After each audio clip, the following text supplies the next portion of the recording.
सगळ्यांचं या ठिकाणी मी शब्दसुमनाने स्वागत करतो. आजच्या आपल्या कार्यक्रमासाठी असणाऱ्या प्रमुख व्याख्याता सन्माननीय धनश्रीताई गेले, रत्नागिरी एज्युकेशन सोसायटीच्या आमच्या सन्माननीय कार्याध्यक्षा शिल्पाताई फुलवर्धन, सतीशजी शेवडे हे सर्व या ठिकाणी व्यासपीठावर उपस्थित होत आहेत.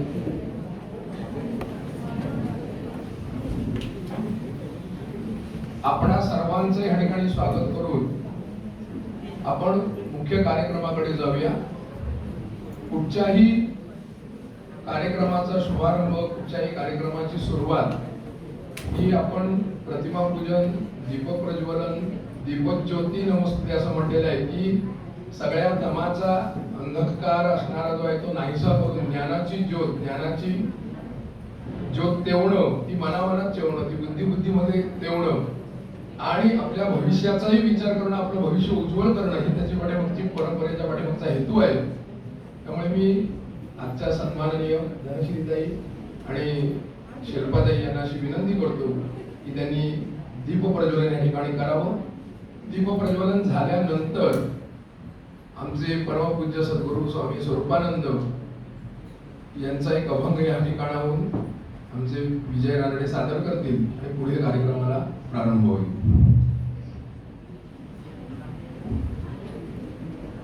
मी स्वरूपानंद सेवा मंडळाचे कार्यवाह आमचे ऋषिकेश पटवर्धन यांना अशी विनंती करतो की त्यांनी या ठिकाणी व्यासपीठावरती यावं.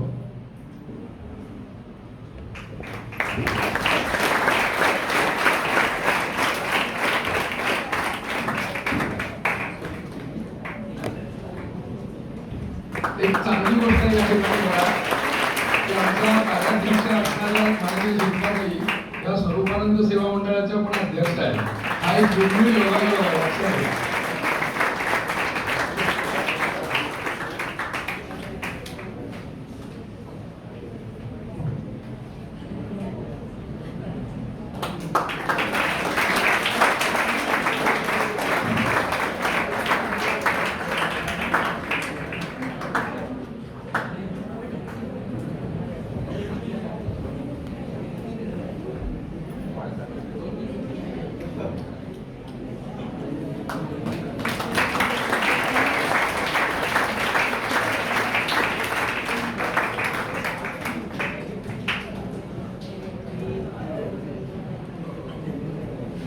धन्यवाद. त्यानंतर आमच्या GGPS शाळेचे संगीत शिक्षक विजय रानडे सर यांना विनंती करतो की त्यांनी स्वामींचा अभंग या ठिकाणी सादर करावा आणि मग पुढील कार्यक्रमाची सुरुवात होईल.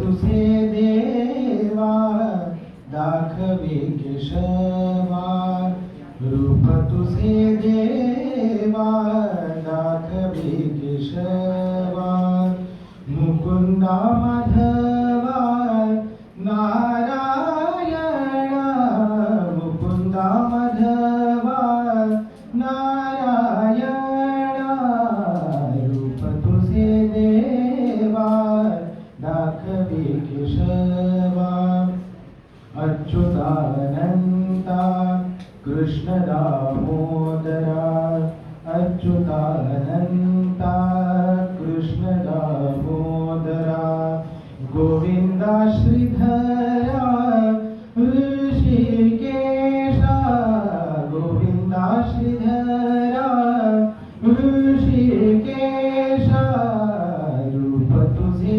देवा दाखवे केशवा, रूप तुझे देवा दाखवे केशवा, हरी जनार्दना रुक्मिणी रमणा, हरी जनार्दना रुक्मिणी रमणा,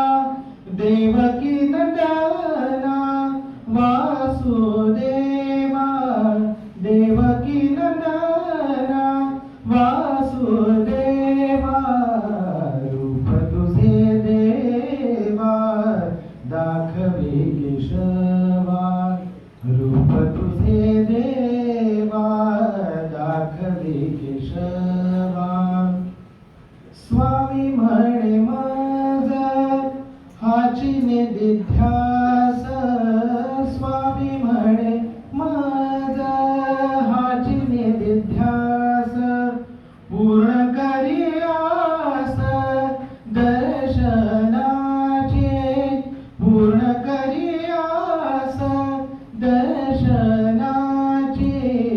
रूप तुझे देवा दाखवे केशवा रूप तुझे देवा दाखवे केशवा गोविंदा माधवा नारायणा गोविंदा माधवा नारायणा रूप तुझे देवा दाखवे केशवा रूप तुझे देवा रूप तुझे देवा रूप तुझे देवा दाखवे केशवा.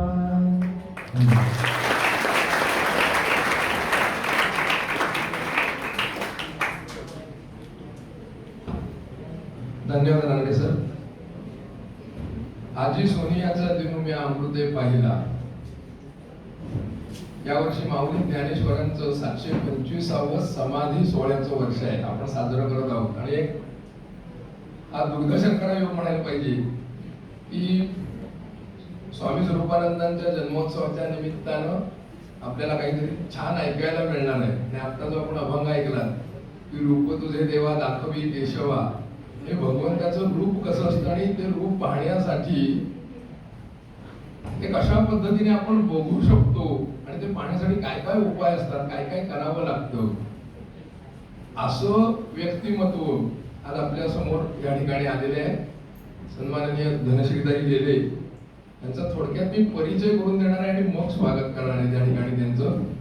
त्या MA संस्कृत मुंबई विद्यापीठात झालेले आहेत आणि सर्वप्रथम आलेले आहेत, गोल्ड मेडलिस्ट आहेत आत्ताच्या भाषेत बोलायचं.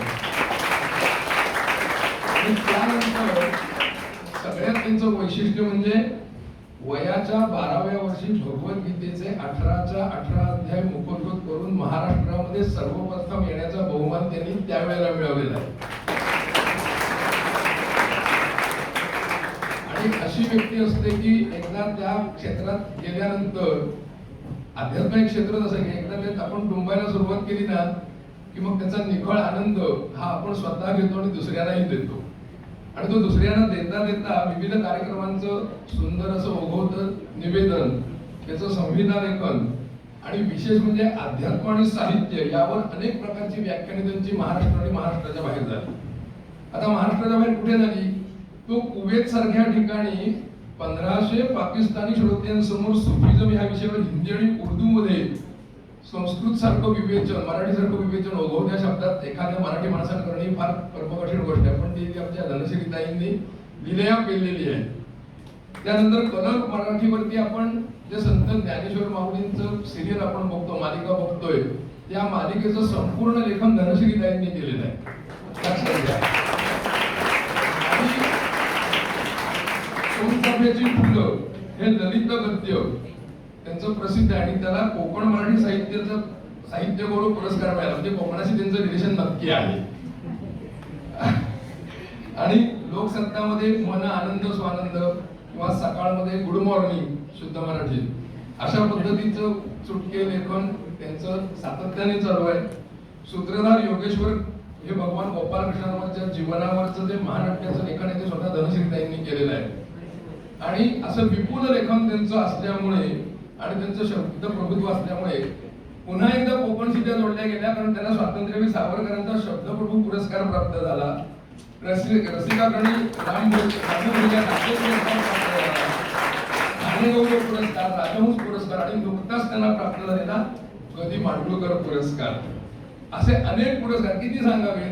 आणि हेच धन त्यांच्याकडे आहे, त्या धनाला आपल्या संस्कृतीमध्ये शिरीच म्हणले नाही का. माझ्या धनश्रीताईंचा सत्कार आणि सन्मान आमच्या सन्माननीय शिल्पाताईंनी या ठिकाणी करावा, त्यांचं स्वागत करावं अशी मी शिल्पाताईंना विनंती करतो.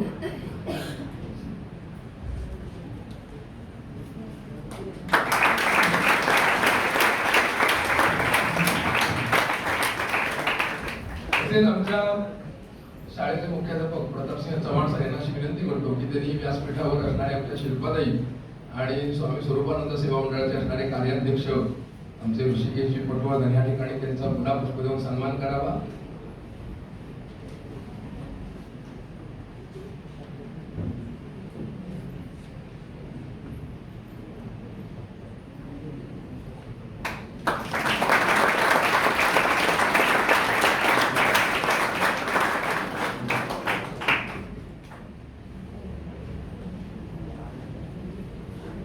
ऋषिकेशजी पटवर्धन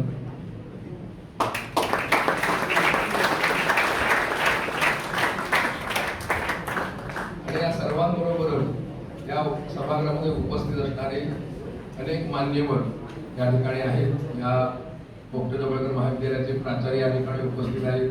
माझे अनेक शिक्षक बांधव या ठिकाणी उपस्थित आहेत आणि आमचे सगळे बालमित्र या ठिकाणी उपस्थित आहेत. या सर्वांचा मी शब्दसुमनांनी या ठिकाणी सन्मान करतो, स्वागत करतो.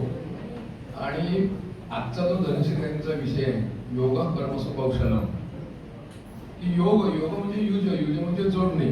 आता आपण त्यांचा सन्मान केल्यामुळे त्या आपल्याशी जोडल्या गेलेल्या आहेत आणि आता आपण बाकीच्यांशी कसं जोडायचं हे आपण जीवनामध्ये आपलं उद्दिष्ट काय असावं, what is the aim of my life, याचं साधारणपणे आपल्याला एक मार्गदर्शन मिळावं अशा याने मी अधिक वेळ न घेता धनश्रीताईंना विनंती करतो की त्यांनी त्यांच्या व्याख्यानाला मार्गदर्शनाला सुरुवात करावी.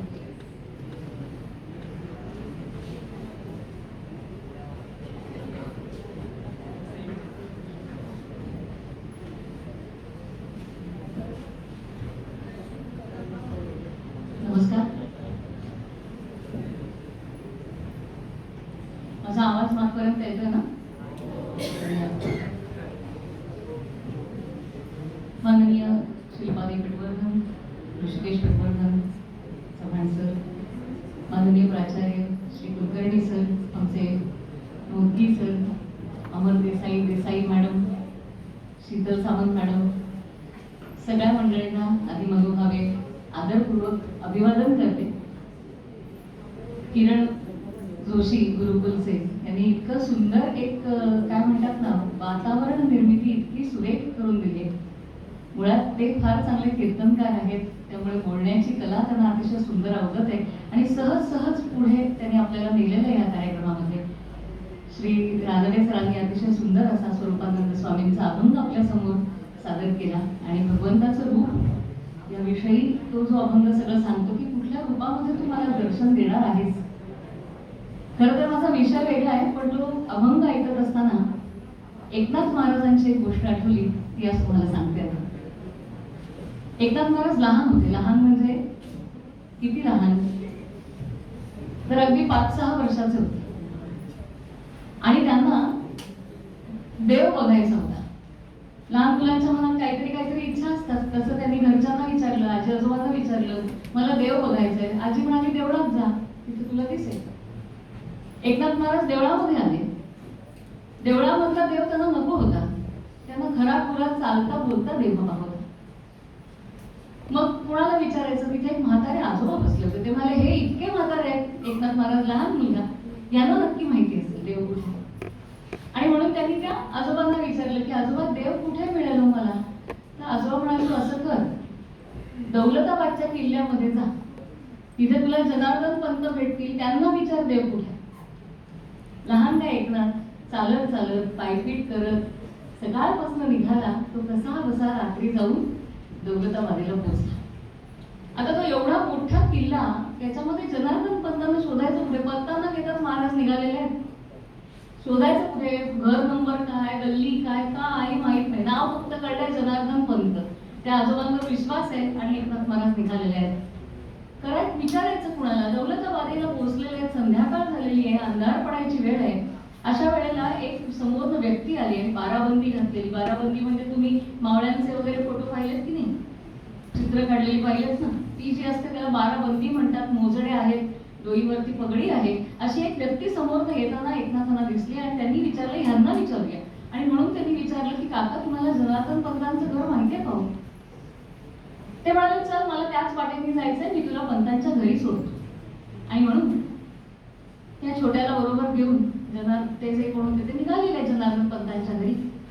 एका घरापाशी आलेत आणि म्हणाले बाळा इथे ओसरीवर थांबू जरा, मी पंतांना निरोप देऊन येतो. कोण आलाय म्हणून सांगू? तर म्हणाले एकनाथ आलाय म्हणून सांगू.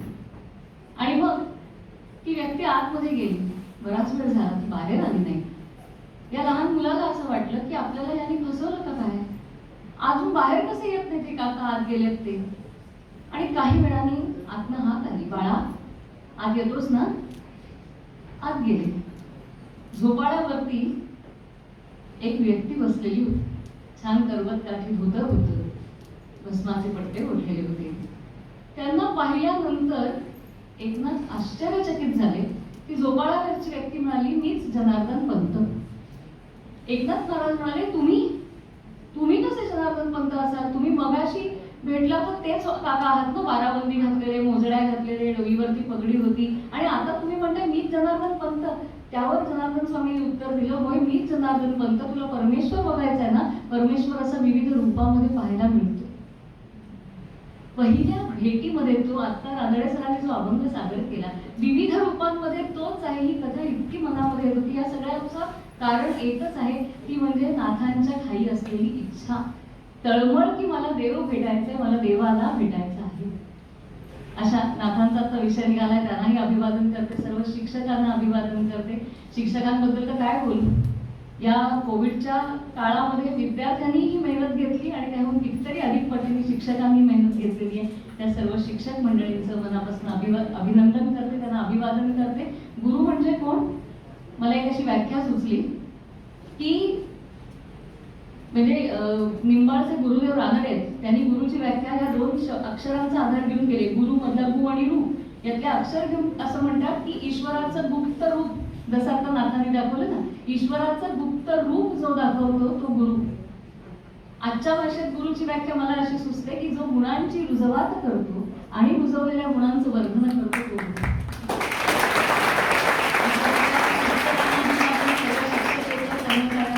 सर्व कार्यालयीन कर्मचाऱ्यांना अभिवादन करते. उत्तरायण सुरू झालेलं आहे. आता मी ऐकलं इथे खाली की आपण सगळेजण सूर्योपासक आहात, सूर्य नमस्कार घालता, म्हणून उत्तरायणाने सुरुवात करावीशी वाटली. उत्तरायण 22 डिसेंबर नंतर सुरू झालेलं आहे. उत्तरायण शब्दाचा अर्थ काय? आपली जी संस्कृत भाषा आहे आणि संस्कृत पासून निर्माण झालेली मराठी, सगळ्याच भाषा या प्रत्येक शब्दाला उत्तम अर्थ देतात. उत्तरायण म्हणजे काय? अयन म्हणजे मार्ग. असा कुठला आणखी शब्द आठवतो तुम्हाला उत्तरायणासारखा? दक्षिणायन आणि रामायण. अयन म्हणजे मार्ग. राम ज्या मार्गाने चालत गेले तो रामायण, म्हणजे त्या मार्गाने आपण चालावं ते सांगणारा ग्रंथ म्हणजे रामायण. उत्तरायण, अयन म्हणजे मार्ग. सूर्य कुठल्या दिशेला चाललाय? उत्तर. पण उत्तर शब्दाचा अर्थ काय? उत्तर म्हणजे नॉर्थ हे आता आपण म्हटलंय, पण मुळात संस्कृतामध्ये उत्तर शब्दाचा अर्थ काय? तुम्ही पोहायला जाता, पोहता, त्याचं नाव काय असतं मराठीत त्या स्विमिंग टँकचं? सांगा. तरण तलाव. तरण म्हणजे पोहणे, तर म्हणजे पोहणे, बरोबर. पण पोहताना तुम्ही या काठावरून या काठावर पोहता, म्हणजे आडवे पोहता, बरोबर. पण आता आपल्याला आडवं पोहून जायचं नाही, आपल्याला उभं पोहून जायचंय, म्हणून नुसतं तर म्हटलेलं नाही तर उत्तर. वरच्या दिशेनं तुम्ही पोहून जाता. आणि म्हणून तुम्ही जेव्हा 7वीतून 8वीत जाता, तुमच्या प्रगती पुस्तकावर काय असतं? उत्तीर्ण. म्हणजे तो 7वी अ मधनं 7वी ब मध्ये गेला नाहीये, किंवा 7वी ब मधनं 7वी क मध्ये गेला नाहीये, तर तो 7वीतनं वर होऊन उत्तीर्ण झालेला आहे, म्हणून तो 8वीत गेलेला आहे. शब्दाचा अर्थ लक्षात आला? त्यामुळे उत्तर म्हणजे वरच्या दिशेनं आपल्याला जायचं आहे. प्रत्येक वर्ष आपल्याला हे सांगत असतं की जरा मागे पडलाय तर थोडासा कमी पण वाटतोय का प्रयत्न? उत्तरायण कधीही सुरू करता येतं. सूर्याचं उत्तरायण 22 डिसेंबरलाच होतं सुरुवात. आपल्याला तसं ठेवलेलं नाही, तुम्ही कुठल्याही वेळेला सुरुवात करा. आणि आता तर चांगला मुहूर्त 1 जानेवारी येतोय. परवा व्हॉट्सअपवरती नाही सुंदर जोक आला होता बरं. काय होता माहितीये का? एका माणसाने असं लिहिलं होतं की मी बूट आणलेत मी मोजे आणलेत, मी टी शर्ट आणलाय, मी ट्रॅक पॅन्ट आणली आहे. 1 जानेवारीला धावायला जाण्याची माझी सगळी तयारी आहे. आता फक्त 1 जानेवारीला सकाळी जाग यायला पाहिजे. त्यामुळे तुम्ही आता उत्तर आपली प्रगती होण्याच्या दृष्टीतनं आपल्याला उत्तम मुहूर्त आलेला 1 जानेवारीला म्हणजे परवाच खरं तर काहीतरी नियम करा, नेम करा. व्यायामाचा असेल, अभ्यासाचा असेल, समाजोपयोगी कार्य करण्याचा असेल, स्वयंशिस्तीचा असेल, काहीतरी एक नेम करा आणि तो पाळा. आणि असं म्हणू नका उद्याचा दिवस मी असाच काढणार 1 जानेवारीला करायचं. आपल्याकडे काय म्हण आहे आठवते का? हा, ते तर आहेच, कल करे सो आज कर, आज करे सो अभी.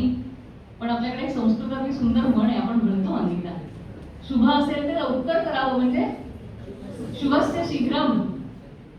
का बरं शुभस्य शीघ्रम असं म्हटलं?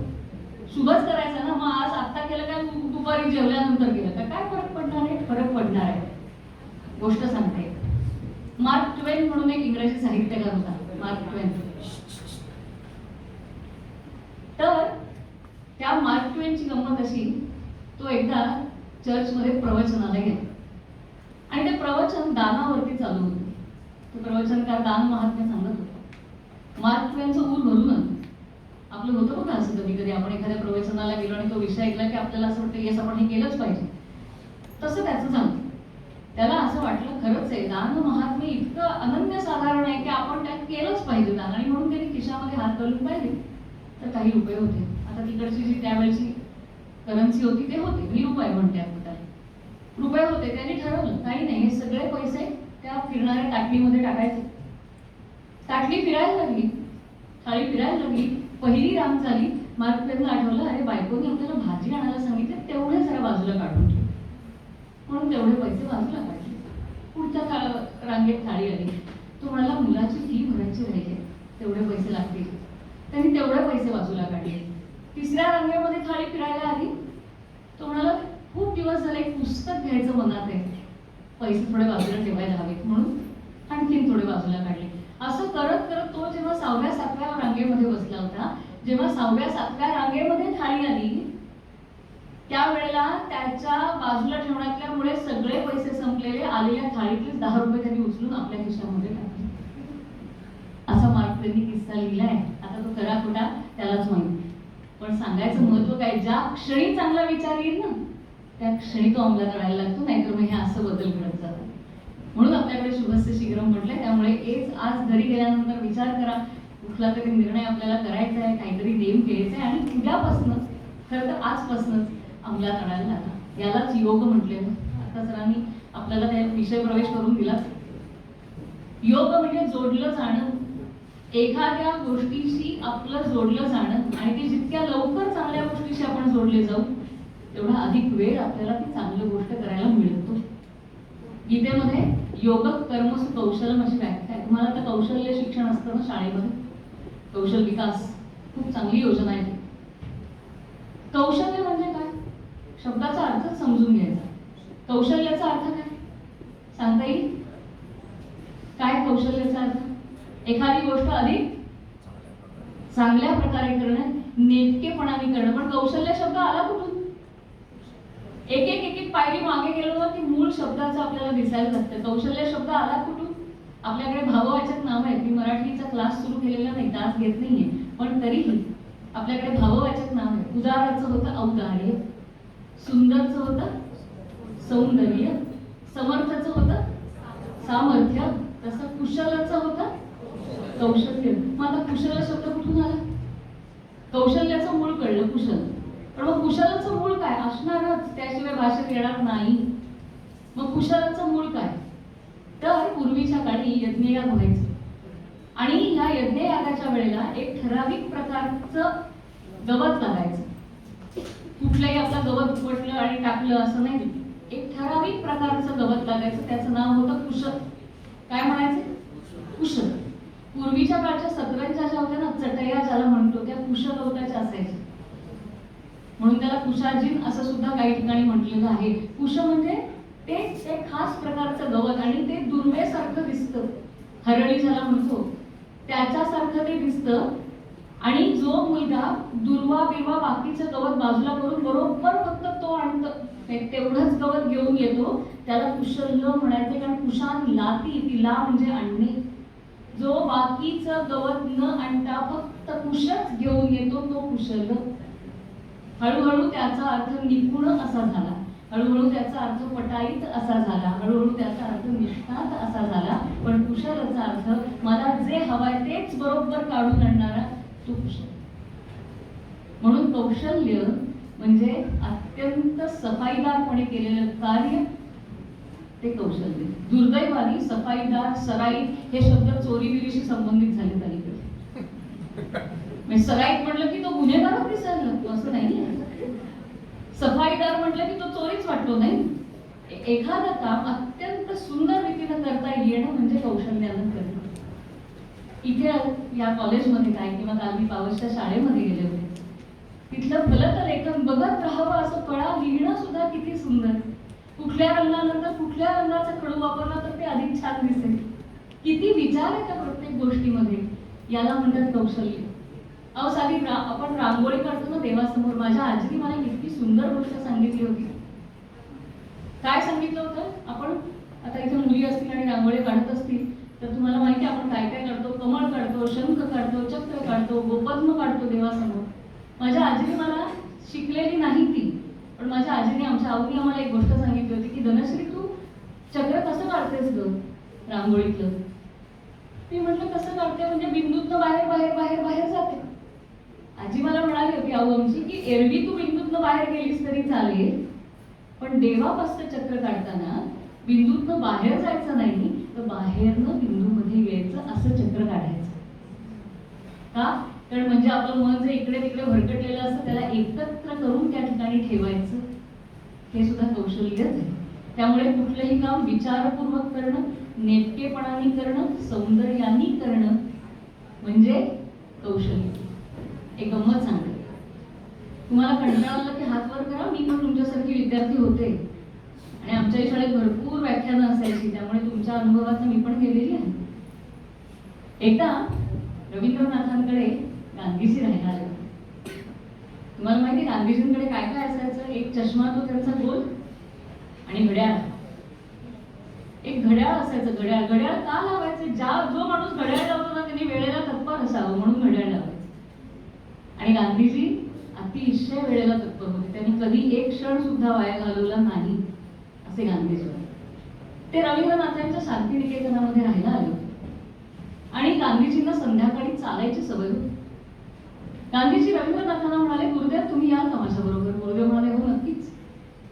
आणि मग गांधीजी म्हणाले मी बरोबर 5:15 खाली उभा आहे तुमच्या कुटीच्या, तुम्ही तिथे 5:15 या. गांधीजी बरोबर 5:10 नंतरच कुटी खाली उभे राहिले होते की आता गुरुदेव येतील, आता गुरुदेव येतील. 5:15 झाले, 5:20 झाले, 5:25 झाले. गांधीजींचा थोडा थोडा पारा चढायला लागलेला की 10 मिनिटं वाया गेली. आणि खरंच आहे, आयुष्य क्षण एकोपी सर्व रत्नैव लभ्यते असं म्हटलंय. आयुष्यात बाकी काहीही परत कमावता येईल, पण गेलेला क्षण कधीही परत मिळवता येत नाही. आणि म्हणून गांधीजी अस्वस्थ झाले. 10 मिनिटं या माणसाने वाया घालवली. गुरुदेव खाली सुंदर नवीन अंगरखा घातलेला, नवीन लुंगी घातलेली, एक सुंदर उपरण घेतलेलं, केस एकदम छान ठीकठाक केले होते. गांधीजींनी रागाने विचारलं गुरुदेव 10 मिनिटं वेळ घालवला, हा एवढा नट्टापट्टा कशासाठी केला? त्यावर रवींद्रनाथांनी काय उत्तर दिलं? रवींद्रनाथ म्हणाले बापू उशीर झाला त्याबद्दल क्षमा करा, पण महात्मा तुम्हाला एक गोष्ट सांगतो म्हणाले, मी जर अस्ताव्यस्त निघालो असतो ना, कपडे चांगले नाही, केस विस्कटलेले, असं तसं निघालो असतो ना, आणि ह्या निसर्गामधल्या झाडावर बसणाऱ्या पशुपक्ष्यांनी जर मला पाहिलं असतं आणि त्यांना ते आवडलं नसतं तर, आणि म्हणून मी व्यवस्थित होऊनच बाहेर पडलो. आणि पुढचं वाक्य गुरुदेवांचं ऐकण्यासारखं आहे. गुरुदेव म्हणाले महात्मा अव्यवस्थित राहणं म्हणजे हिंसा आणि व्यवस्थित राहणं म्हणजे अहिंसा. महात्मांचंच तत्वज्ञान गुरुदेवांनी वेगळ्या भाषेमध्ये ऐकवलं. त्यामुळे सौंदर्याचं महात्म्य आणि आपल्या शिक्षण पद्धतीमध्ये आपण आपल्या भारतीय शिक्षण पद्धतीचं पूर्वीच्या आपल्याला ठाई ठाई अभिमान पाहिजे. आपलं काय आहे तत्व? सत्य, शिव आणि सुंदर. आपण आपलं केलं म्हणून नाही, टिकमार्क म्हणून नाही, आणि म्हणून विचारपूर्वक नेटकेपणानं आणि सौंदर्यानं केलेलं कुठलंही काम ते कौशल्याचं काम तुम्हाला सोपं करते. तुम्ही सध्या मोबाईलचे विद्यार्थी आहात नाही का, म्हणजे या पिढीचे विद्यार्थी आहात म्हणून तुम्हाला सोपं करते. तुम्ही 4G वापरता ना, का 5G पर्यंत गेली मजल? 4G धरूचे आपण. हा, तुम्हाला 4G माहित आहे, पण हा इंग्रजी मधला जी नाहीये बरं का. कौशल्य साधायचं असेल तर मराठीतले 4G पाहिजे. कुठले? जिवंतपणा, जिव्हाळा, जिज्ञासा आणि जिद्द. हे 4G जेव्हा असतील ना आपल्याकडे, तेव्हा कुठलंही काम हे उत्तमच होतं. जिवंतपणा तुम्ही म्हणाल म्हणजे काय आता करायचं आता आम्ही? तुम्ही बोलताय आम्ही ऐकतोय, आम्ही जिवंत नाही आहोत का? पण जिवंतपणा म्हणजे प्रत्येक कार्य विचारपूर्वक करणं हे जिवंतपणाचं लक्षण आहे. काल मी जसं ते पावसच्या शाळेमध्ये म्हटलं तसं की तुम्ही मुलं इतकी लवाड असताना काय करता? तुम्ही ऐकता, म्हणजे असं भासवतं बरं का, असे माना विना हलवतात काही मुलं, डोळे अगदी असे असे फिरवतात की शिक्षकाला वाटतं ये हा फक्त माझंच ऐकतोय. असं अगदी असं असं सगळं चालू असतं. पण खरा शिक्षक असतो ना, त्याला माहित असतं की कुठलं मूल इथे आहे आणि कुठलं मूल ग्राउंड मध्ये. का? कारण तुमचे डोळे बोलत असतात. जर तुमचे डोळे खरे इथे जिवंत असतील ना, तर तुमचे डोळे कळत असतात इथून की हा माणूस आता इथे माझ्यासाठी जिवंत आहे, बाहेर आहेच तो. लक्षात येते? जिवंतपणा म्हणजे संपूर्ण विचारांती वागणं, विचार एकवटून ऐकणं, विचारांनी कुठलंही कार्य करणं. रामायणामध्ये अप्रतिम प्रसंग आहे. राम, लक्ष्मण, सगळी वानर सेना, सुग्रीव, नल, नील हे सगळे जण तो समुद्र उल्लंघून, समुद्र ओलांडून रावणाच्या लंकेमध्ये आलेले आहेत. आणि सुवेळ पर्वतावरती सगळे जण थांबलेले आहेत. आणि त्या पर्वतावरनं विभीषण दाखवतोय की ही अशी योजना आहे, ही आमची लंका अशी आहे, ही इतकी अभेद्य आहे, याला अशी तटबंदी आहे, रावणाने असे असं सैन्य ठेवलेलं आहे. हे सगळं विभीषण दाखवतोय. रामचंद्र पाहतायत, लक्ष्मण पाहतायत. आणि एवढ्या सुग्रीवानी मात्र झेप घेतली. कुठे गेलाय सुग्रीव म्हणून झेप घेतलीये सुग्रीवानी कुठे? तर त्याला रावणाच्या दरबारामध्ये, मात्र रावणाच्या प्रासादामध्ये, गच्चीमध्ये, सौधामध्ये, गॅलरी म्हणूया आजच्या काळात, तिथे रावण उभा असलेला त्याला दिसलाय. आणि सुग्रीवाला असं वाटतं की कशाला युद्ध करायचं, आत्ताच संपून टाकतो. म्हणून सुग्रीवानं एकदम झेप घेतली आणि तो त्या सौधामध्ये पोहोचलाय. रावणाच्याही लक्षात आलं आणि रावणाने असा हात मागे करून सुग्रीवाला मागच्या मागे दाबून ठेवलेला आहे. एक क्षण फक्त त्याच्या हातातून थोडीशी त्याची पकड निसटली. म्हणजे त्याचं वर्णन पुष्कळ आहे रामायणामध्ये, पण एक क्षण ती फक्त पकड निसटली हातात. आणि तेवढ्या वेळात सुग्रीव पुन्हा सुटलाय आणि पुन्हा रामचंद्रांच्या जवळ आलेला आहे. रामचंद्रांनी पाहिलाय मात्र, आणि रामचंद्र त्यांना असं म्हणाले सुग्रीवाला, सुग्रीव आहे साहस असले भूपतीस तुझं मुळी न शोध. तुला वाटलं एका क्षणात की आपण रावणाला संपवून टाकावं म्हणून तू उडी मारलीस? अरे पण रावण किती बलाढ्य आहे, त्याच्या शक्तीचा तू काही आधी अंदाज घेतलास का? असं अचानकपणे उडी मारून जाणं हे तुझ्यासारख्या राजाला शोभून दिसत नाही. कारण तू फक्त राजा नाहीस, तर ह्या सैन्याचा सेनापती आहे.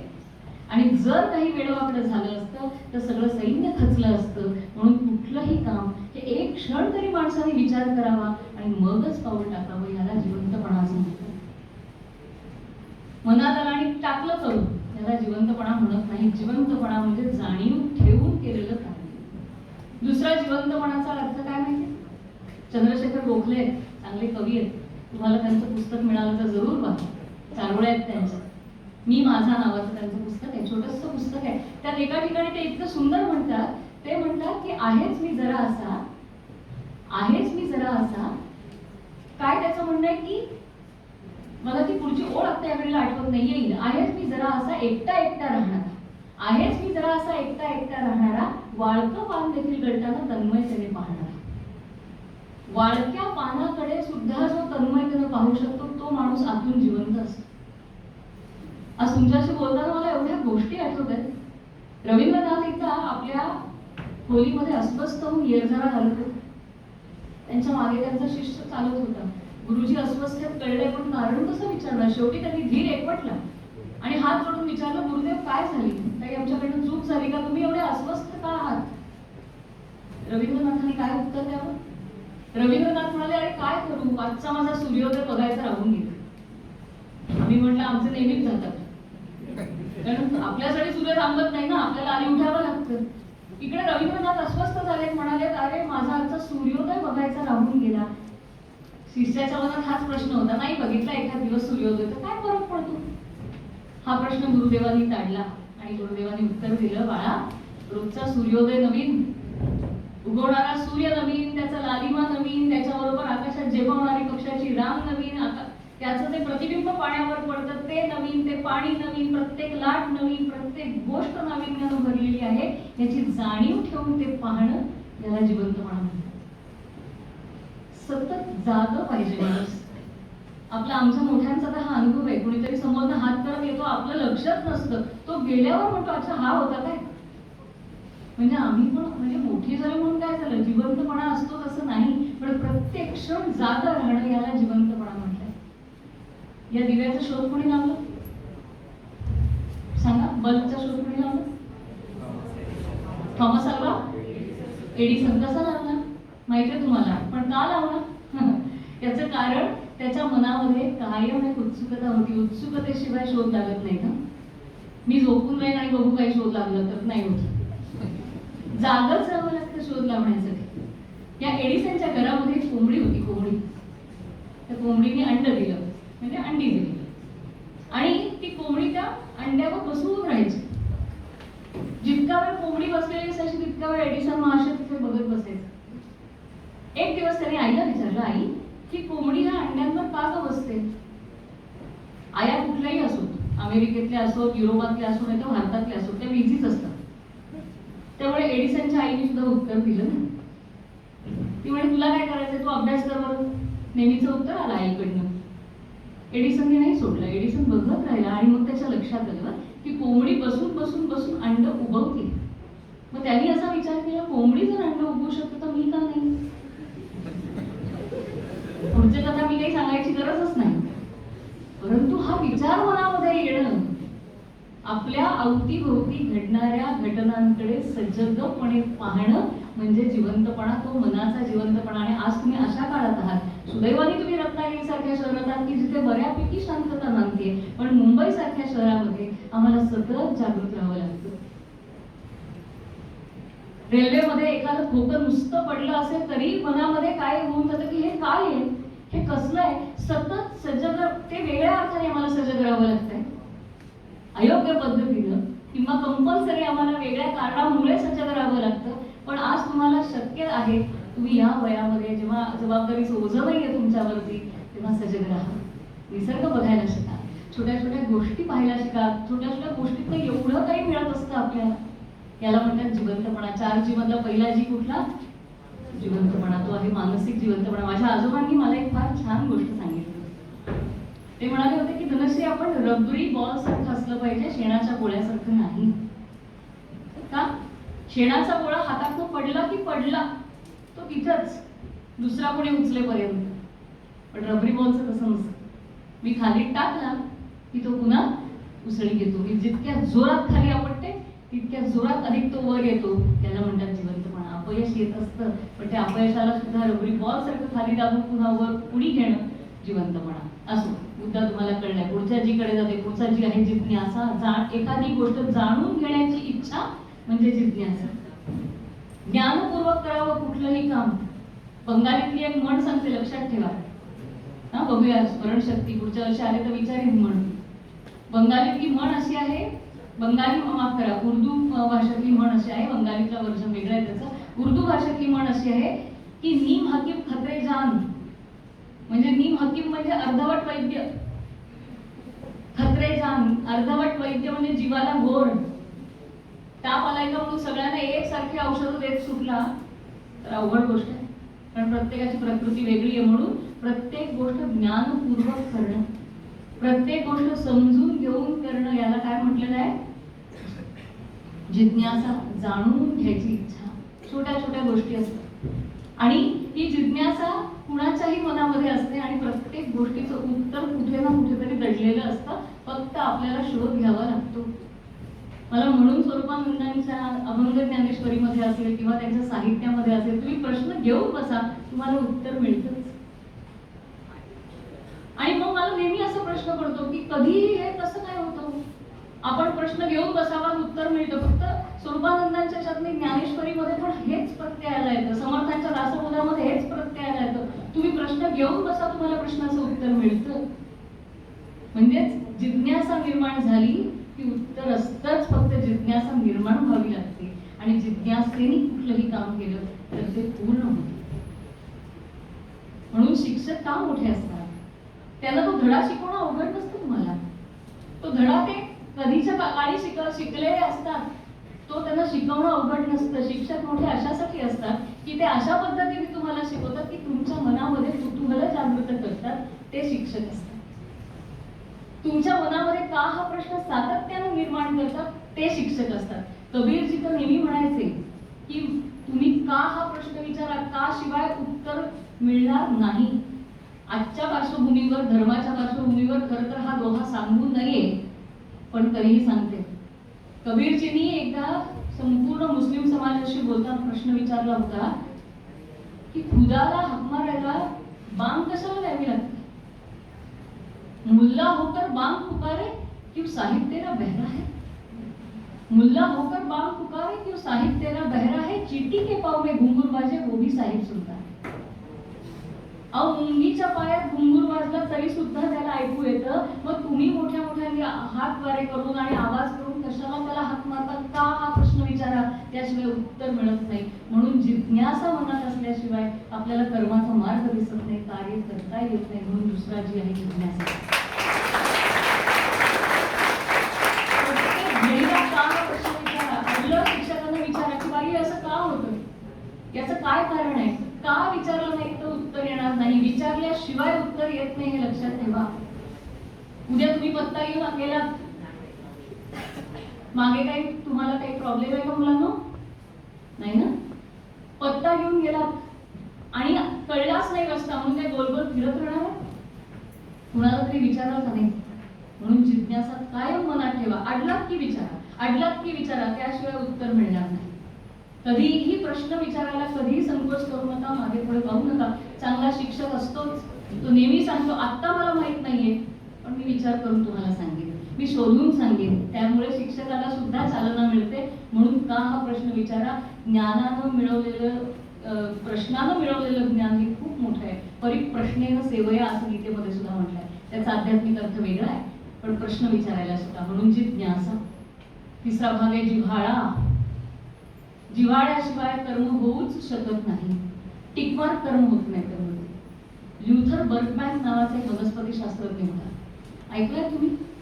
खूप वर्षापूर्वीच्या इंग्रजीच्या सिलेबसमध्ये ल्युथर बर्कमॅनची गोष्ट होती. आत्ताच्या ह्याच्या माहितीने माहिती नाही, कारण आता जसं शिक्षण आहे याच्यापासून मी थोडीशी लांब आहे. पण आम्हाला ल्युथर बर्कमॅनची एक धडा शिकवायला होता. काय होता तो? वनस्पती शास्त्रज्ञ होता आणि तो चमत्कारिक माणूस होता. तो वेगवेगळे प्रयोग करायचा, वेगवेगळ्या झाडांचं वेगवेगळं काय काय करत असायचं. एकदा त्यांनी सगळ्या पत्रकारांना बोलवलं. पत्रकार गेले, त्यांना माहिती होतं याचं काहीतरी वेगळं चालू असतं. ल्युथर बर्कमॅन म्हणाला, ह्या वेळेला तुम्हाला 6 महिन्यांनी मी पुन्हा बोलवणार आहे आणि मी तुम्हाला एक वेगळाच प्रकार दाखवणार आहे झाडांमधला. पत्रकारांनी विचारलं, तुम्ही काय करणार आहात? तर ल्युथर बर्कमॅननी सांगितलं, मी एकाच झाडाला वरती टोमॅटो आणि खाली बटाटे आणून दाखवणार आहे. अशक्य वाटणारी गोष्ट, पण एकाही पत्रकारांनी नोंद सुद्धा घेतली नाही या गोष्टीची, कारण हे होणं शक्य नाही आहे. 6 महिन्यांनी ल्युथर बर्कमॅननी पुन्हा एक पत्रकार परिषद बोलवली आणि त्यांनी ते झाड समोर दाखवलं. त्या झाडाला वरती टोमॅटो होते, एकच झाड होतं, एकमेव होतं, एकमेवाद्वितीय होतं. त्या झाडाला वरती टोमॅटो होते आणि खाली बटाटे होते. त्यांनी त्या झाडाला नाव काय ठेवलं असेल? नाव पण मस्त, टोमॅटो. म्हणजे काय या दोघांचं एकत्रित नाव ठेवलं, टोमॅटो. आश्चर्यचकित झाले पत्रकार. म्हणाले, आमचं चूक झाली, आम्ही तुमच्याकडे दुर्लक्ष केलं, आम्ही तुमचं साधं एवढं सुद्धा लिहून नाही घेतलं, हे कसं केलं? त्यावर ल्युथर बर्कमॅनने सांगितलं, तुम्ही विश्वास नाही ठेवणार, हे पुन्हा नाही घडणार. एकदाच प्रयोग होऊ शकतो याचा, पुन्हा पुन्हा हे घडणार नाही. पण ज्या दिवशी तुम्ही इथून निघून गेलात ना, तेव्हा माझ्याही लक्षात आलं की तुम्ही मला साफ निग्लेक्ट केलेलं आहे, मला पूर्ण दुर्लक्षित केलेलं आहे. त्या दिवशी मी पुन्हा माझ्या वनस्पती गृहामध्ये गेलो. या सगळ्या पोरांच्या पाठीवरनं मायेनं हात फिरवला, पोरांच्या म्हणजे झाडांच्या पाठीवरून मायेनं हात फिरवला आणि त्यांना सांगितलं की सगळी लोक मला वेड्यात काढायला तयार आहेत, परिस्थिती फक्त तुम्ही बदलू शकता, बघा काही करता आलं तर. आणि रोज मी त्यांच्या पाठीवरनं हात फिरवायचो, रोज त्यांना हे सांगायचं. आणि माझा विश्वास आहे माझ्या झाडांवर की एक वेळ माणूस दगा देईल, पण निसर्ग मला कधीही दगा देणार नाही. आणि ते निसर्गाने सिद्ध केलं. याच्यामधला एकमेव घटक आहे तो जिव्हाळा. ल्युथर बर्गमॅननी फक्त पाणी घातलं नाही, फक्त खत घातलं नाही, फक्त माती घातली नाही, तर त्याच्यामध्ये पहिल्यांदा काय शिंपलं? प्रेम शिंपलं. मला कोणी गोष्ट सांगितली आठवत नाही, पण एक मुलगी असते, तिचं लग्न होतं, ती सासरी जाते आणि पहिलाच सण येतो होळीचा. तर दोघंच जण राहत असतात नवरा बायको. आई फोन करून विचारते, काय गं पुरणपोळ्या पाठवू का? मुलगी म्हणते नको नको, त्यापेक्षा रेसिपी सांग. तेव्हा युट्यूब यायचं होतं. आता आईला विचारावं लागत नाही, कारण युट्यूबवर सगळ्या रेसिपीज मिळतात. ती म्हणली नाही नाही आई, तू मला फक्त रेसिपी सांग, कसं करतात तेवढं सांग. आईने सगळं सांगितलं, डाळ घे, शिजव, एवढं गोड, मग ते गुळ घाल, प्रमाण घाल, सगळं सांगितलं. आणि दुपारी 4च्या वेळेला, चहाच्या वेळेला आईने फोन केला की काय कर, झाल्या का पोळ्या, कशा झाल्या? ती मुलगी म्हणाली आई झाल्या चांगल्या, पण तू काही सांगायची विसरली होतीस का? आई म्हणाली नाही, मी तुला सगळं सांगितलं होतं. मग मुलगी म्हणाली की पण आई तुझ्यासारख्या नाही झाली, मग काही राहिलं होतं का सांगायचं? तर आई म्हणते अगं हो, सगळे जिन्नस काय काय घाल ते सांगितले, सगळे इन्ग्रेडियंट सांगितले, एक सांगायचे विसरले की हे सगळं करताना जिव्हाळ्याची पूड पण शिंपड, तर ते जे काही घडेल ते अतिशय चांगलं होईल, मऊसूद पोळ्या तयार होतील. हा जिव्हाळा. कुठलंही काम हे प्रेमाने करणं म्हणजे जिव्हाळा. तुम्ही बालगंधर्वांचं नाव ऐकलंय? कशाशी संबंधित आहे सांगा? बालगंधर्व मुलांना ऐकलंय नाव बालगंधर्व? संगीत आणि संगीत नाटक. बालगंधर्वांची खासियत अशी होती की एक एक पद ते रंगून रंगून गायचे. आणि आज ज्या व्हरायटी घेतल्या त्या पुढच्या प्रयोगात नाही, पुन्हा वेगळ्या आहे. म्हणजे काय सरस्वतीचा आशीर्वाद असेल त्यांना. बालगंधर्वांचं नाटक होतं मानापमान, आणि त्या दिवशी प्रचंड पाऊस झाला होता. आणि म्हणून खूप कमी, म्हणजे अगदी विरळ 2-4 श्रोते फक्त आले होते संपूर्ण नाट्याला, प्रेक्षक. तर कुणीतरी आतमध्ये सांगितलं, नारायणराव आज काही फार आळवून आळवून गायची गरज नाहीये, कारण आज 2-4 श्रोते आहेत. माणूस तो व्यवहारी असणार 100%. त्यांनी आज जाऊन सांगितलं, नारायणराव आज काही एवढं गायची गरज नाही म्हणे, कारण थोडेच माणसं आहेत. नारायणराव बरं म्हणाले. आणि ते जेव्हा प्रत्यक्ष रंगमंचावरती आले तेव्हा नेहमीपेक्षा काही मिनिटं जास्तच गायले होते. जेव्हा मध्यंतर झालं तेव्हा त्यांना विचारलं की अहो नारायणराव आपल्याला काय सांगितलं होतं आणि आपण अधिक गायलं, पण 2च श्रोते होते. तर त्यांनी काय सांगावं, मी श्रोत्यांसाठी गात नाही हो, मी माझ्या या संगीत रंगभूमीसाठी गातो, माझ्या कलेसाठी गातो, आणि ती कला मी कोरडेपणाने सादर करू शकत नाही. त्या कलेमध्ये जोपर्यंत ओलावा निर्माण होत नाही तोपर्यंत ती कला समोरच्या पर्यंत पोहोचत नाही. एक फारसी शेर सांगते, फक्त ऐका. त्या शेर मध्ये असं म्हटलंय की खुश चोबो खुश तारो खुश पोस, खुश चोबो खुश तारो खुश पोस, आज पूजा में आए दी आवाज है दोस्त, असा तो शेर. खुश शब्दाचा अर्थ माहितीये? ऐकलाय तुम्ही? हिंदी जाहिरातींमध्ये ऐकलंय. आता त्या सगळ्या निविया वगैरे क्रीमच्या जाहिरातीत बघा, थंडी सुरू झाल्यावर. खुश त्वचा ऐकलंय का? किंवा आपल्याकडचा एक भौगोलिक हे सांगू का, खुशकीचा मार्ग.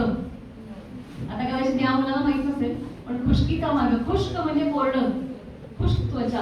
तसं तो काय म्हणतोय कवी की खुश चोबो खुश तारो खुश पोस. माझ्याकडे एक वाद्य आहे, तबला आहे, पेटी आहे, सितार आहे, कुठलंही वाद्य त्यासमोर. ते कसं आहे, ते कोरडं आहे, बरोबर? त्याच्या तारा कोरड्या आहेत, त्याचं लाकूड कोरडं आहे, त्याचा तो भोपळा कोरडा आहे, त्याच्या खिट्ट्या कोरड्या आहेत, त्याच्यावर ताळून बसवलेलं चांगलं कोरडं आहे, सगळं कोरडं आहे म्हणाले. पण मग या कोरड्या वाद्यातनं इतका गोड आवाज येतो कसा? आणि त्याला उत्तर दिलाय खाली कवीने दुसऱ्या ओळीमध्ये, हा देह कोरडा नाहीये का, पण या देहामध्ये त्या ईश्वरानं जसा ओलावा भरून दिलाय तसं कुठल्याही वाद्यामध्ये वादक ओलावा निर्माण करत असतो, आणि म्हणून तो गोड आवाज आपल्यापर्यंत येतो. त्यामुळे जिव्हाळा म्हणजे ओलावा. प्रत्येक गोष्ट, माती कोरडी झाली की चांगली वाटते का? दुष्काळी प्रदेशात कधी गेल्या? सगळी जमीन अशी उखडलेली बघवत नाही, सगळं कोरडे पण आपल्याला सहन होत नाही, कोरडे पण. आणि म्हणून तेच कोरडे ओरडे पण आपल्या स्वभावात सुद्धा असता कामा नये, ज्ञान घेतानाही असता कामा नये. म्हणून जे घ्याल ते प्रेमानं घ्या. माझे आजोबा सांगितले, मला गणित विषय अजिबात आवडायचा नाही. म्हणजे कितीही गणित सोडवली तरी शेवटी काहीतरी भलतीच उत्तर यायची. तो भागाकार संपायचाच नाही, काय व्हायचं कुणाला ठाऊक.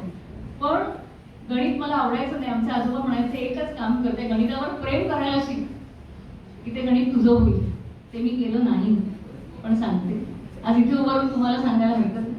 तुम्हाला जो विषय आवडत नाही ना त्याच्याकडे आधी प्रेमानं बघा, ते पुस्तक आधी प्रेमानं जवळ घ्या. आपसूक त्याच्यामध्ये ओलावा शिंपला की विषय आपलासा होत जातो. म्हणून खरा शिक्षक चांगला कोण माहिती, जो तुम्हाला सगळेच्या सगळे धडे शिक्षक काय ओळ ओळ शिकवतो तो शिक्षक साधा कोणी शिकवतो, पण जो विषयाची गोडी लावतो ना तो खरा शिक्षक. कारण तो त्याचा तुमच्यात ओलावा निर्माण करतो त्या विषयाकडे पाहण्याचा. म्हणून तिसरा मुद्दा आहे जिव्हाळ्याचा जिव्हाळा. आणि चौथा मुद्दा जिद्द. जिद्द म्हणजे जिद्द चिकाटी, मी घेतलेली गोष्ट पूर्ण करणारच, त्याला सगळ्याला म्हणतात जिद्द. धावपटू होता एक अमेरिकेतला, त्याचं 28 काहीतरी वय झालं होतं आणि त्यांनी ऑलिम्पिक मध्ये भाग घेतला. तुम्हाला माहिती आहे की 24, 25, 26 वर्षानंतर ऑलिम्पिकच्या स्पर्धांमध्ये भाग घेणं हे खूप अवघड आहे. कारण नवीन खेळाडू 17-18 वर्षाचे तरुण येत असतात, त्यांच्या समोर निभाव लागायचा सोपी गोष्ट नाही. आणि अशा काळामध्ये त्यांनी स्पर्धा जिंकली, त्याला गोल्ड मेडल मिळालं, तो घरी आला आणि ते गोल्ड मेडल आपल्या आईला दाखवावं, वडिलांना दाखवावं म्हणून इतक्या उत्साहानं तो घरी आला. आणि घरी आल्यानंतर मात्र घरातलं वातावरण शोकाकुल झालेलं होतं.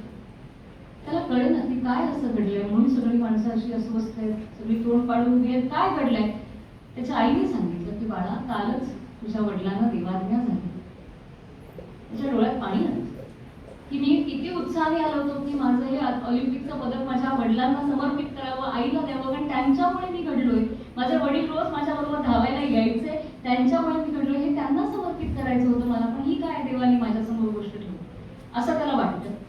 आणि मग त्यांच्या धर्माप्रमाणे खड्डा खणला जातो आणि शवपेटिका त्या खड्ड्यामध्ये आत सोडली जाते.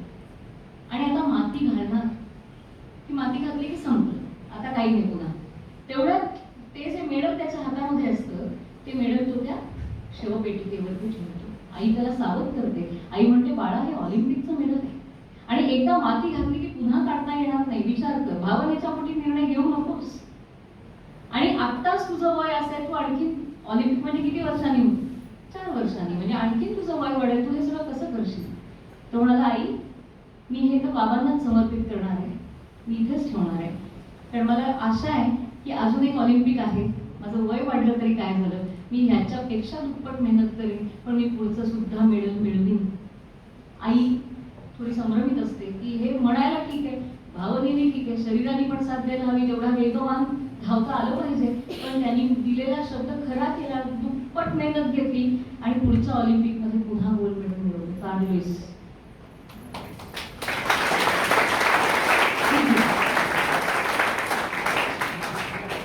त्यालाच म्हणतात जिद्द. त्यामुळे एखादी गोष्ट ठरवल्यानंतर, आता तुम्ही उद्या जो काही नेम करणार आहात, असं गृहीत धरलंय ना, गृहीतच धरायला जाऊ नका, वाट बघा असं नका. तर मी ते धरलंय की गृहीत तुम्ही काहीतरी नेम करणार आहात, तर तो या जिद्दीने पाळा. नाही तर 6 जानेवारी पर्यंत पहिले आमच्या इथे तुम्ही मुंबईत आलात ना, तिथे बघा बरं का, लोकमान्य टिळकांचा पुतळा आहे चौपाटीवरती. 1 जानेवारी ते 5 जानेवारी टिळकांना एवढी माणसं बघायला मिळतात सकाळी. 5 जानेवारी पासून ते एकटेच बघत तसं म्हटलं होतं. त्यामुळे जो नेम करा तो हाती घ्यायचे तळीच न्या. आमचे पुण्यातले काही विद्यार्थी मित्र होते, म्हणजे मी कॉलेजमध्ये असताना त्यांच्या एका शाळेचं दिलं वाक्य होतं, हाती घालते तडीच न्या. ते म्हणायचे, आम्ही म्हणायचो हाती घालते घडी न्या. तसं होतं, त्या हाती घालते तडीच न्या. जे मनात ठरवलंय, जे योजना आहे, ते कितीही संकट आली तरी पार नेतच. या सगळ्याला योग ही संकल्पना आहे. आपण जे कर्म करतो ते 4 अंगांनी जोडलेलं असावं, ते जिव्हाळ्याने जोडलेलं असावं, ते जिवंतपणाने जोडलेलं असावं, ते जिज्ञासेने जोडलेलं असावं आणि ते जिद्दीने जोडलेलं असावं. या चौरंगालाच योग म्हटलेलं आहे आणि त्या योगालाच कौशल्य म्हटलेलं आहे. योग म्हणजेच कौशल्य. आपलं कुठलंही काम अत्यंत नेटकेपणाने करणं यालाच कौशल्य म्हटलं. आणि गीतेमध्ये योगाची आणखीन एक व्याख्या सांगितली आहे, ती म्हणजे समत्वम योग उच्यते. समत्व म्हणजे मनाचं समत्व.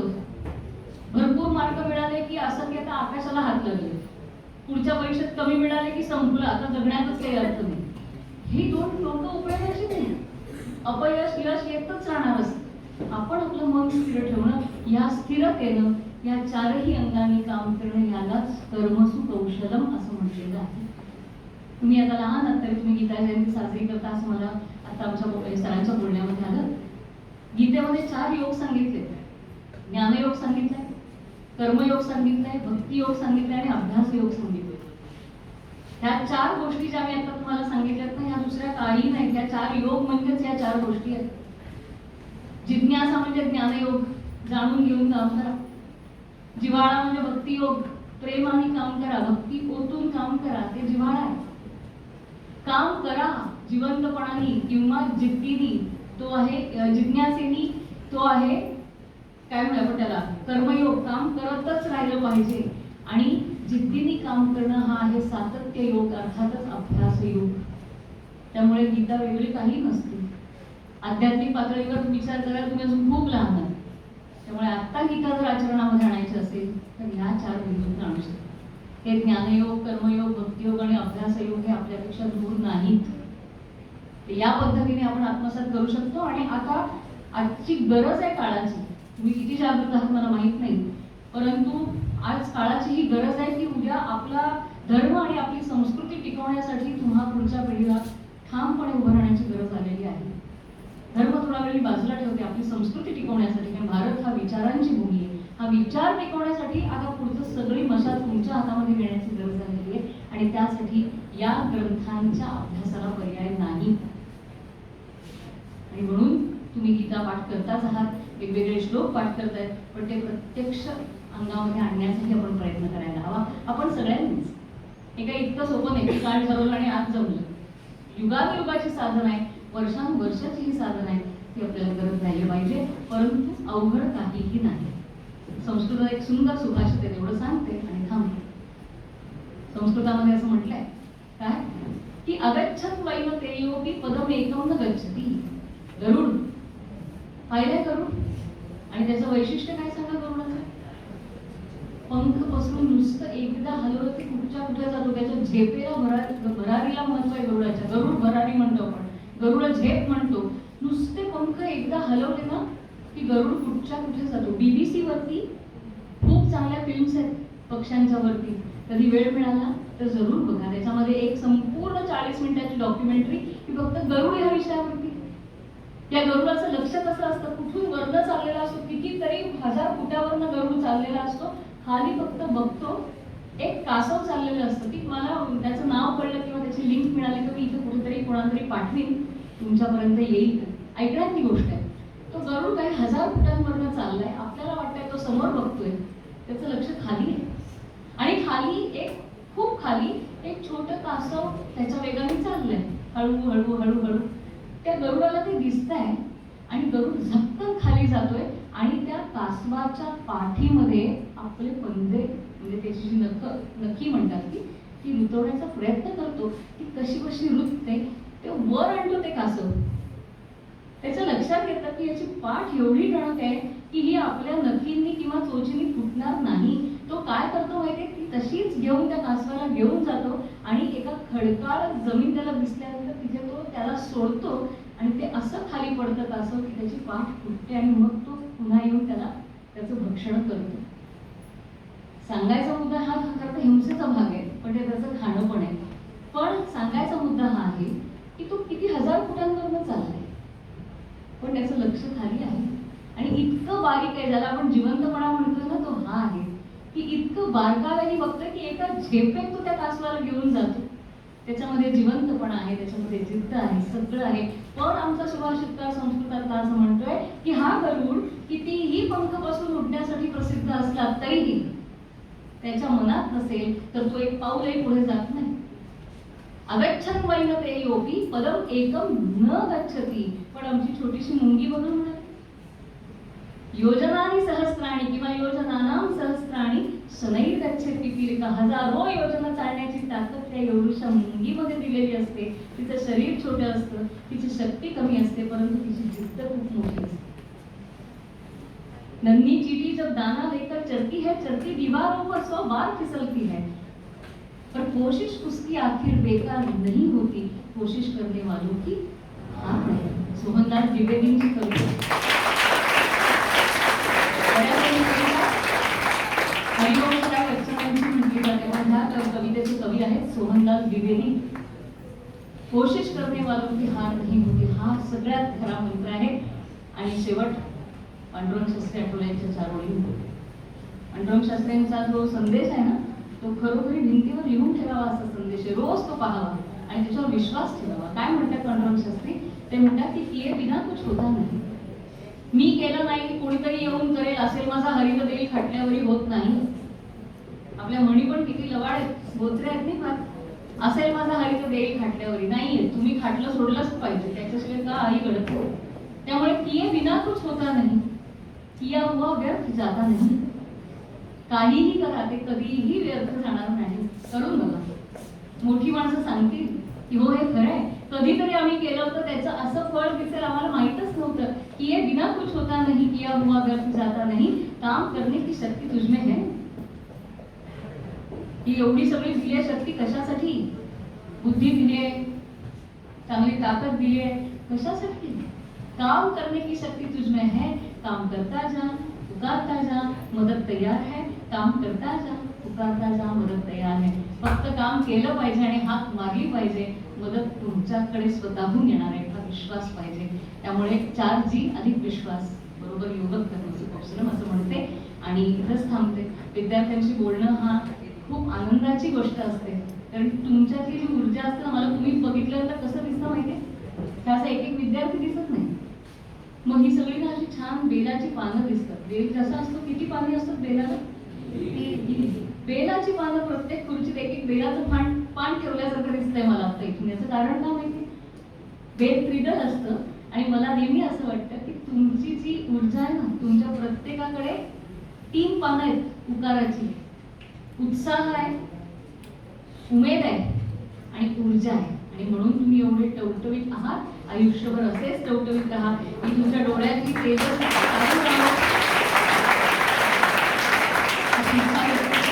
आणि सर्व पदाधिकाऱ्यांचे मनापासून आभार मानते की अशा विद्यार्थ्यांशी आपण मला संवाद साधण्याची संधी दिली, ती मंच मला उपलब्ध करून दिला. त्याबद्दल सर्व पदाधिकाऱ्यांचे आणि स्वरूपानंद सेवा मंडळाचे मनापासून आभार मानते आणि सगळ्या विद्यार्थ्यांचे आभार मानते. का ज्ञानोबांनी काय म्हटलं माहिती का? तुमचे आभार का माहिती का? ज्ञानोबांनी काय म्हटलं माहिती की शिक्षक का होतो? विद्यार्थी असतात म्हणून. डॉक्टर का होतो? रुग्ण असतात म्हणून. रुग्ण नसतात तर डॉक्टर तिला काय अर्थ होतो? बरोबर आहे. त्यामुळे रुग्ण असतात म्हणून डॉक्टरला महत्व आहे.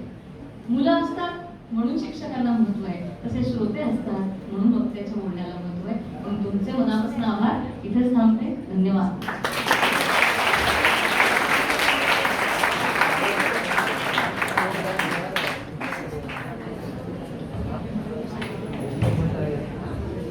एक संपल्यावर एक चालू द्या. आपल्याला प्रश्न पडला असेल आले परत वरती एकदा.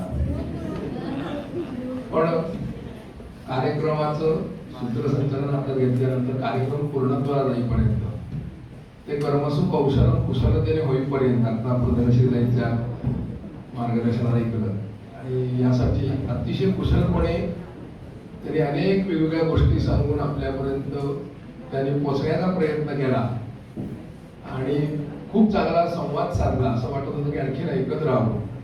पण अशा धनश्रीताईंनी जे काही आमच्या सर्व विद्यार्थ्यांना मार्गदर्शन केलं, तर त्या धनश्रीताईंनी केलेल्या या अतिशय कुशल कामामुळे आमच्या विद्यार्थ्यांना नक्की जीवनाची दिशा मिळेल. दशा होणार 100% नाही, याची शाश्वती एक शिक्षक म्हणून मी देईल. आणि यासाठी धनश्रीताईंचा एक छोटासा सन्मान शिल्पाताईंनी या ठिकाणी करावा अशी मी शिल्पाताईंना विनंती करतो. कारण या ठिकाणी नंतरचा जो कार्यक्रम आहे तो वाद घालण्याचा किंवा भार होण्याचा नाही, पण वर्षानुवर्षाचे ऋणानुबंध असेच राहावे अशा पद्धतीचा हा कार्यक्रम आहे.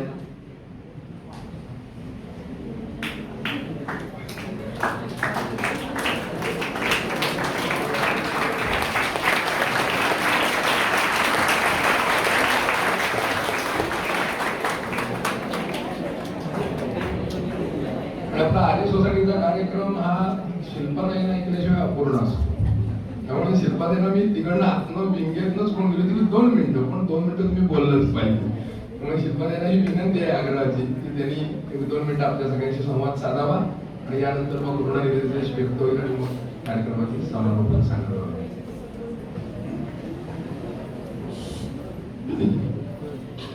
नमस्कार.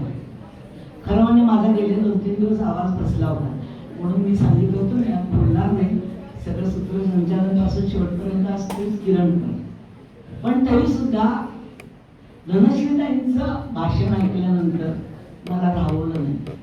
आज माझी मुलं ज्ञानगंगेत नाहत होती आणि तो कृतार्थतेचा सोहळा आम्ही सगळ्यांनी अनुभवलाय.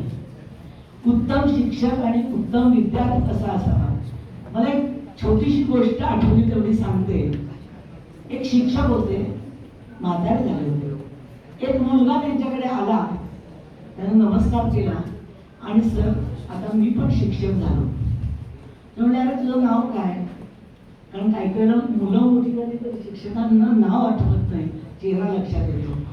त्यांनी नाव सांगितलं. म्हणजे अरे तू शाळेतला हुशार विद्यार्थी, इतका चांगला शिकलेला आणि शिक्षक झालास, असं त्याने विचारलं. सर मी 2रीत किंवा 3रीत असताना तुम्ही मला शिकवायला होता. वर्गातल्या मुलानं एक घड्याळ आणलं होतं. तेव्हाच त्याने असं म्हटलं की मुला एवढ्या महागाईच्या वस्तू शाळेत आणायच्या नाही. 50-60 वर्षापूर्वी 2री-3रीच्या मुलांना घड्याळ कधी मिळायचं नाही. आता तुम्ही घड्याळाची गोष्ट सांगितली म्हणून मला ही गोष्ट आठवली. तो दुपारच्या सुट्टीत घड्याळ चोरीला गेलं. सगळ्यांनी शोधलं, सापडलं नाही. सर म्हणले सगळ्यांनी रांगेत उभं राहा. हाही मुलगा त्या रांगेत उभा होता. 4थ्या-5व्या मुलाचं किस्सा तपासताना घड्याळ सापडलं. तरीही हे शेवटपर्यंत घड्याळ शोधत गेले आणि मला घड्याळ सापडलं असं म्हटलं आणि त्याला दिलं. त्यांनी त्याला सांगितलं हे बघ बाळा, मोहाची वस्तू जर लवकर आणली ना तर त्याचा मोह दुसऱ्याला पण पडतो. तर जेव्हा ते मिळवशील ना तेव्हा ते वापरायला शिक.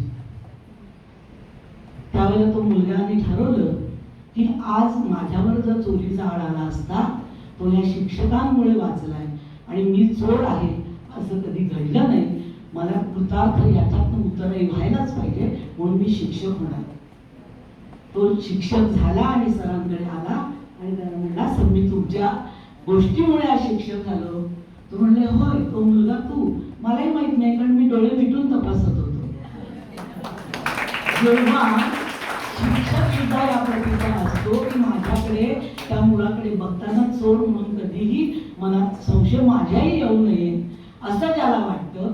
आणि माझा मुलगा उत्तम, आज त्यांनी भाषणात 3दा म्हटलं की भावी पिढीची मशाल तुमच्या हातात आहे आणि ती मशाल पुढे नेण्याचं काम आपण सगळ्यांनी करायचं आहे आणि त्याच्याकरता ही संस्था झटत असते आणि आपल्या मुलांपर्यंत चांगले विचार गेलेच पाहिजे. कारण आज त्यांनी काल भाषणात असं सांगितलं बहुश्रुत सो सगळ्यात जास्ती चांगलं ऐकतो, तो सगळ्यात जास्ती चांगलं लक्षात ठेवतो आणि तो सगळ्यात चांगलं वागायचं ठरवतो. अशी आमची मुलं घडो, हीच आमची इच्छा आहे.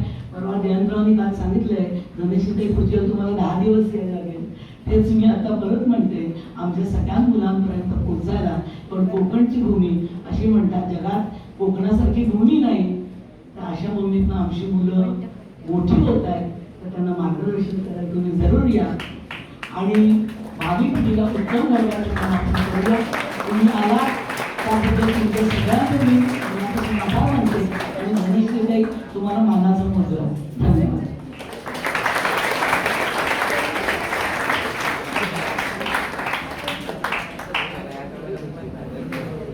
नमस्कार. मी आपला फार वेळ घेणार नाहीये.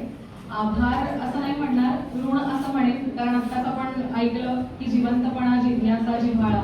तर ऋण या शब्दांमध्ये अधिक जिव्हाळा आहे म्हणून ऋण व्यक्त करते. इथे उपस्थित आपल्या प्रमुख होत्या धनश्रीताई गेले, आर्य सोसायटीच्या कार्याध्यक्ष, पावस स्वामी स्वरूपानंद सेवा मंडळ पावस याचे पदाधिकारी, वेगवेगळ्या शाळांचे इथे उपस्थित असलेले मुख्याध्यापक, शिक्षक, इतर श्रोतृवृंद या सर्वांचे ऋण व्यक्त करते. पुन्हा असंच काहीतरी छान ऐकण्यासाठी आपण इथे एकत्र येऊ अशी आशा व्यक्त करते आणि सन्माननीय अतिथींच्या परवानगीने कार्यक्रम संपन्न झाला असं जाहीर करते.